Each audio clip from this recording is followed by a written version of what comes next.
I believe that with the Enzo Ferrari, we have accomplished our goals.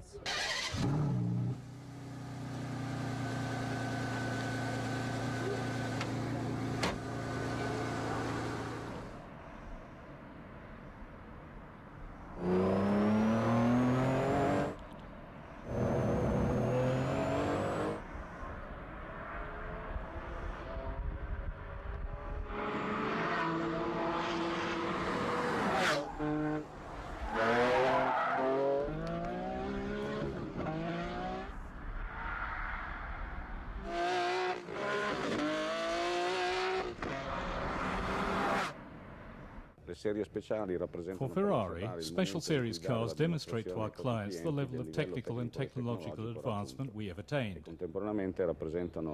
At the same time, it's an opportunity for the engineers who work on Ferrari's road cars to transfer across technology developed by the racing team. This is especially true of our latest model, the Enzo Ferrari, in which we have managed to incorporate the experience gained in Formula One over recent years, taking 3 consecutive constructors' titles, and have benefited from the collaboration of Schumacher in developing and testing the car. Okay, so you would like to have everything on the left? Yeah, because You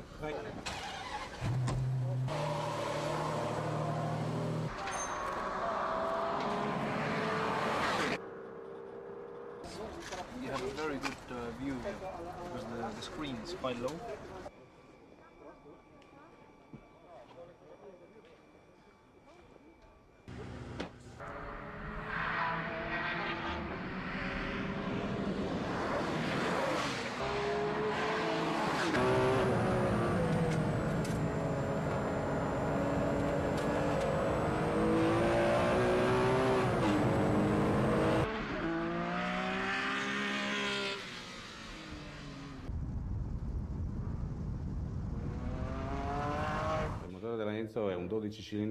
The Enzo features an all-new 12-cylinder engine. What we're talking about is a Formula One engine, because it's in the field of engineering and aerodynamics that we have the maximum of technological transfer between Formula One and the industrial side.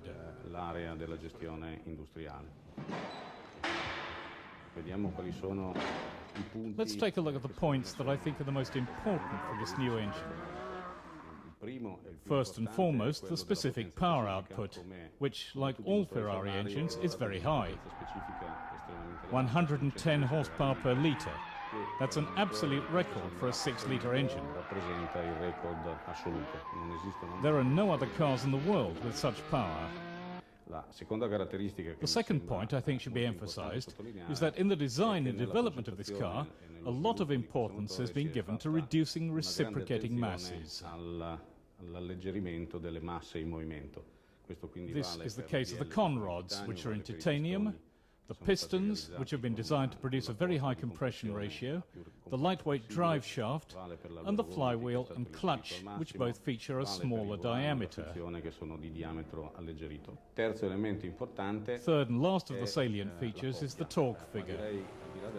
Apart from drawing attention to the maximum torque, which is 67 kilograms per meter at 5,500 revs, I feel the most important aspect is the minimum torque produced at 3,000 revs. On this engine we have a minimum figure of 53 kilograms per meter. Just compare that to the 40 kilograms per meter produced by the F40, which was legendary for its truly outstanding acceleration from a standing start. Well, here we have 53, so that gives us a direct measure of performance by comparison with a car that made history.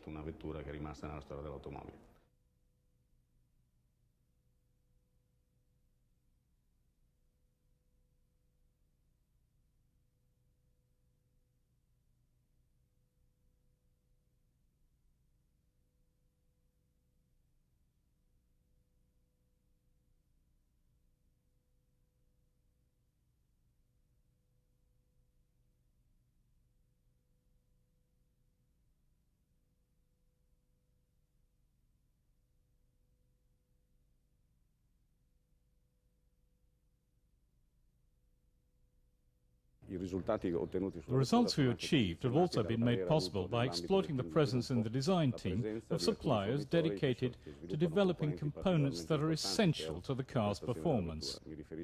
I refer to Brembo, who designed the carbon fibre brakes, Bridgestone, who developed specific tyres for the car, OMR, who were responsible for the pedals, and Marelli, who developed the electronic Formula One gear shift. Io vorrei vederlo un attimo col carbonio prima di prendere la decisione definitiva, anche provvisoriamente, soprattutto il dietro. Però questa parte qui non la possiamo... Vabbè, ok, carbonio, chiuso il ragionamento. Qui abbiamo pulsanti veri. Di serie io la voglio dare col tuperare, perché allora c'hai dello spazio vero. Io lo voglio più vero, perché sta venendo... Poche lettere c'ho in testa, quindi un nome breve. L'aerodinamica è uno dei contenuti fondamentali. The aerodynamics are essential in the design of this car. Thanks to assistance from the technicians from the racing division and the use of the racing team's wind tunnel, we've managed to give the car a very specific, very special layout. Two objectives we sought to achieve are to increase the medium-low aerodynamic load to around 200 kilometers per hour, and something that Montezemolo was adamant about, no showy wings on the car, which also helps to keep the styling clean and uncluttered. On the front part of the car, we have sought to recall fundamental features of the Formula One cars and have incorporated the high nose stance, which we've already used on other Ferrari road cars, to make maximum use of the flat underbody for optimum aerodynamics. Sophisticated electronics allow us to control a number of mobile aerodynamic surfaces, essentially the rear spoiler and the flaps on the underbody. And in this way we can obtain precisely the aerodynamic characteristics we want.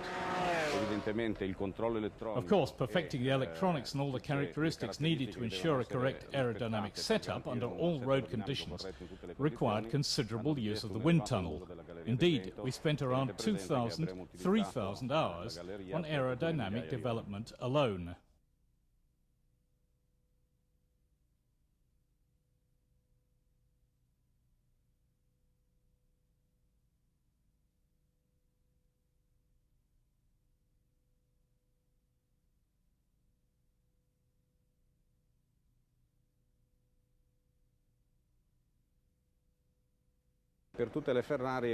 An essential requisite for all Ferrari cars is ease of use even under hard driving. This is all the more important for the Enzo in view of its very high performance. To this end, two things must be ensured. The driver must be able to interact with the car easily, and the car must be able to tell the driver, as exactly as possible, what is happening. As in Formula One, the seat and pedals can be adjusted to suit the driver. Therefore, we provided for 16 seat configurations and 16 pedal positions, in such a way as to ensure perfect compatibility between the driver and the car. We were talking about the man-car interface, and in the context of this important aspect of ergonomics, the steering wheel plays a fundamental role. For example, look at how many controls are incorporated on the Formula One steering wheel, so that they can be operated by the driver to set up the car correctly. The same concept is applied to the Enzo, so the driver can select a number of settings via buttons on the wheel. For instance, he can select the suspension settings, engage or disengage the ASR in reverse. At the same time, the wheel also passes information to the driver telling him exactly what's going on. For example, these LEDs, set on the wheel itself, indicate how many revs the engine's doing and tell the driver when it's indispensable to change gear.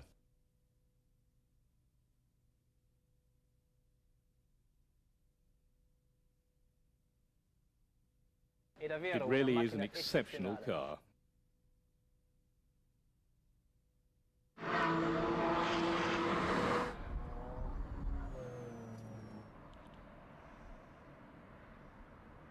Really impressive.